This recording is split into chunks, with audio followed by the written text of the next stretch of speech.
A obsessão dos parlamentares do PT em legalizar o porte de drogas chega a ser assustadora. Eles ficam aos berros no Congresso Nacional, defendendo criminosos, espalhando preconceito e mentiras, afirmando que a lei que criminaliza o porte de drogas vai levar pessoas pobres, negras e pardas para a prisão. Olá, eu sou Ricardo Remo e sejam bem-vindos ao canal Simplesmente Fatos. Mas essa narrativa preconceituosa dos senadores do PT foram completamente refutada por outros senadores que jogaram na cara deles toda a hipocrisia, mentira e desejo de legalizar o porte de drogas no país. Veja só. Uma PEC que procura criminalizar integralmente a posse de entorpecentes, independentemente da sua quantidade. E essa emenda constitucional é um atestado de que nós falhamos, de que essa política punitivista e repressiva é ineficaz e produz impactos devastadores. Primeiro, o que aconteceu no Brasil, desde quando a estratégia tem sido essa, é o encarceramento excessivo, é a superlotação das prisões, é mais criminalidade e violência. Foi o aumento do próprio consumo de drogas e a ampliação do mercado ilegal que existe no nosso país. Além disso, a superlotação das prisões, inclusive com jovens, nós, se aprovarmos essa medida aqui, vamos ter que ampliar muito a quantidade de prisões no Brasil. Aqui fala em separar o usuário de traficante, mas na prática não faz isso, porque admite pena para quem é usuário ou dependente, pena alternativa, obrigatoriedade de tratamento. Isso já é a punição. Essas pessoas deixam de ser réis primárias para serem pessoas com antecedentes criminais. Essa é uma lei para ampliar a discriminação contra as pessoas pobres, contra as pessoas marginalizadas, contra as pessoas negras, contra as pessoas que vivem na periferia. E isso vai atrás dos aviõezinhos. Os grandes traficantes moram no Rio de Janeiro, lá na Tijuca, moram em São Paulo, nos Jardins, moram em Recife, nos bairros mais nobres. E o que é que se está propondo para enfrentar esse problema? Essa PEC não enfrenta esse problema. Essa PEC só vai ampliar o processo de criminalização de pessoas pobres, negras e periféricas, dando a servidores públicos do judiciário ou da polícia o poder discricionário para definir quem é dependente químico e quem é traficante.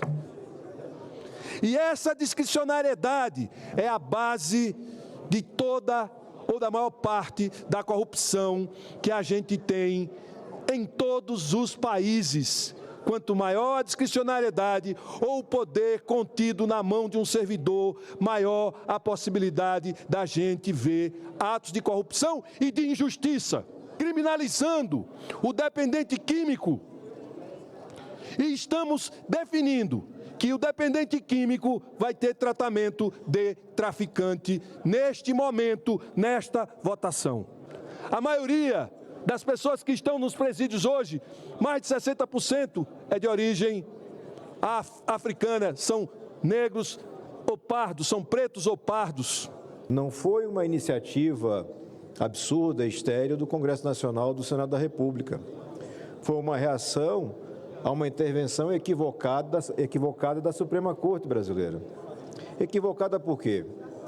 Na medida em que se tenta desenhar políticas públicas na casa, que foi constitucionalmente designada apenas para fazer interpretação constitucional, você aumenta muito o risco de erros e de falhas.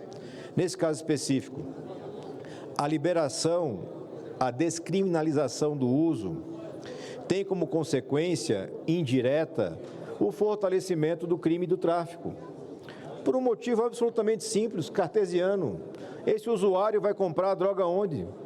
Na farmácia? No supermercado? Não. Ele vai estar rendendo lucros garantidos, tranquilos, assegurados, para o esquema do crime organizado. E o crime organizado não vai ficar menos violento, ele vai ficar mais violento porque mais empoderado. A afirmação reiterada de que as polícias sobrecarregam os presídios com usuários pobres não corresponde à verdade. Ela é injusta e preconceituosa com as polícias brasileiras. Porque, literalmente, a polícia tem mais o que fazer do que prender o usuário. Literalmente. Não é verdade esse tipo de abordagem. A realidade é que esse tipo de interferência indevida, equivocada, um ativismo judiciário absolutamente inócuo, vai ter a consequência de um prejuízo grave para a sociedade. Não há nenhuma demonstração prática de que essa decisão do Supremo, sem uma resposta do Congresso, vai gerar qualquer tipo de benefício. Não vai melhorar para a saúde pública, porque todos os indicadores nos países que foram nesse sentido são de aumento da dependência, aumento do consumo. Não vai melhorar a parte econômica, porque as outras etapas do processo não estão legalizadas. Eu acho que essa casa pode até discutir descriminalização de drogas, não tem problema, qualquer tese pode ser discutida numa democracia, mas completa. Produção, fornecimento, distribuição, preparo, tudo. Só o consumo é hipocrisia. É aquela coisa de quem está, talvez, numa varanda de um bairro rico, pensando no cigarrinho de maconha. E que não tem que conviver com a boca de fumo na esquina de casa, porque recebe um delivery, que hoje nós temos, infelizmente. Não tem que conviver com a pressão armada do tráfico. Não tem que conviver com os homicídios que nós temos cotidianamente. Então, na prática, há uma injustiça muito grande com os nossos policiais, de que o policial é o maior índice de corrupção, exatamente por isso que vai aumentar as prisões. Eu vejo uma injustiça grande. Parece que as pessoas não conhecem o mundo real, só falam na teoria, no conhecimento, talvez em filme, de televisão, talvez algum livro, porque o mundo real é diferente. O que mais tem hoje nesse país são os zumbis para baixo e para cima, que começaram exatamente com a maconha, depois vai para outras drogas. Essas pessoas que defendem essa liberação geral deveria se colocar no lugar de um pai de família, de uma mãe principalmente, que tem em casa pessoas que mexem com drogas, que vendem tudo que tem, muitas vezes pega a aposentadoria dos avós, dos pais, depois começa a vender tudo que tem em casa, depois ainda vai roubar, assaltar. Esse é o mundo real das drogas. A menor quantidade que foi deferida por um dos 8 juízes foi 10 gramas. E vejam, cálculos feitos por aqueles que se debruçaram sobre o tema permitem que essas 10 gramas sejam transformadas em 34 cigarros de maconha. Ora, se um cidadão pode, de forma impune, andar com 34 cigarros de maconha sem que lhe seja imputado o crime, é evidente que ele vai se abastecer regularmente se quiser fazer o tráfico. E quando for abordado, ele vai dizer que só tinha 34, ou 33, ou 32 cigarros de maconha. O que se quer aqui, aqueles que defendem uma posição contrária, é que se retire a discricionalidade da autoridade policial, que literalmente é quem está com a mão na massa, que é quem combate o crime, que é quem combate o ilícito, com quem combate o tráfico. Se você amputar essa possibilidade discricionária, você retira também do policial, da polícia que deveria reprimir o ilícito, a condição de fazer o seu trabalho de forma digna, de forma consciente. Existem excessos? Existem. Existem problemas? Existem. E a lei está aí justamente para punir os excessos, para punir aqueles que ultrapassam os limites da lei. Mas nós não podemos imaginar que, legalizando essa situação, nós vamos permitir à sociedade que, de repente, a sociedade se torne melhor, mais saudável. Até porque, se você permite a utilização da droga, nós continuamos com um problema muito sério. Quem vai produzi-la? Continua sendo proibido produzir, plantar, refinar a droga. Então, se querem permitir a utilização, nós estamos, na verdade, legalizando um mercado ou um comércio cuja origem não tem respaldo legal, de acordo com aqueles que, inclusive, estão propugnando essa liberação. Sinceramente, eu nunca vi se fazer tanta confusão, se criar tanta narrativa diferente para descrever o que é que nós vamos fazer hoje. Mas imagine o que evoluiu de 98 e de 2006, o inferno que é o reflexo da droga.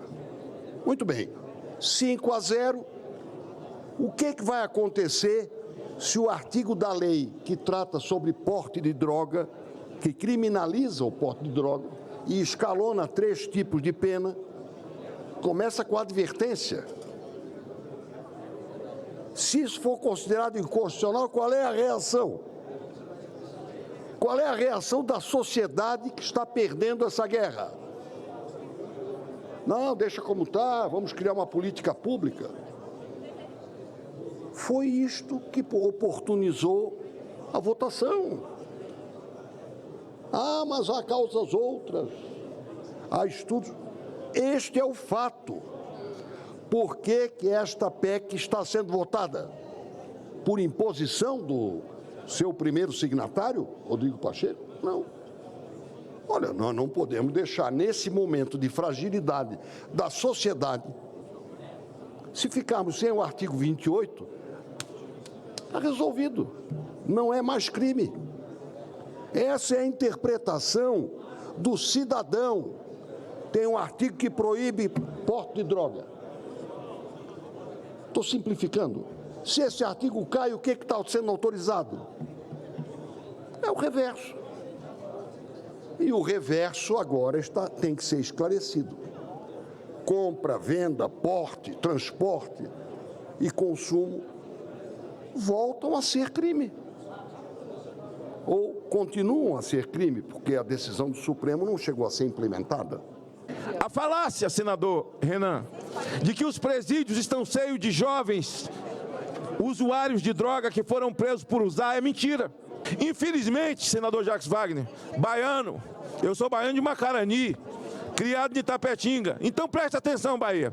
Eu tenho certeza que não foi você que ensinou isso para Rui Costa. Porque Rui Costa hoje, ministro da Casa Civil, uma vergonha. Esse cara abre a boca e diz: o tráfico tem muita capilaridade, o tráfico dá moto para os jovens adolescentes para fazer entrega de droga na casa das pessoas. É por isso que a violência se avassalou na Bahia com o governo desse cidadão. E eu tenho certeza que não foi discipulado por Vossa Excelência nesse mistério. Ora, se um homem tem uma loja e dá um emprego para um menino de 13, 14 anos, eu tive minha carteira assinada aos 13, ele então é tratado como trabalho escravo. Se uma mãe e um pai põem um filho para trabalhar aos 14 anos, é trabalho escravo, mas entregar droga pode, o menino está trabalhando.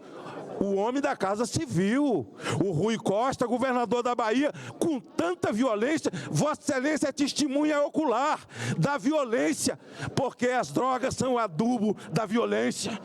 Pode andar com 10 gramas, mas ele comprou 10 gramas aonde? Na mão do traficante. Pode andar com 20 gramas, aonde? Comprou na mão de quem? Do traficante. Me diga, senhores senadores, o sujeito que compra um carro roubado, ele é tanto ladrão quanto ladrão. O cara que compra droga, maconha na mão de um contraventor, de um traficante, ele comete o crime do mesmo tamanho. O policial agora, deputado Marcelo Santos, o policial, além agora de querer andar com a câmera que eles querem, tem que andar com a balança também, senador Girão.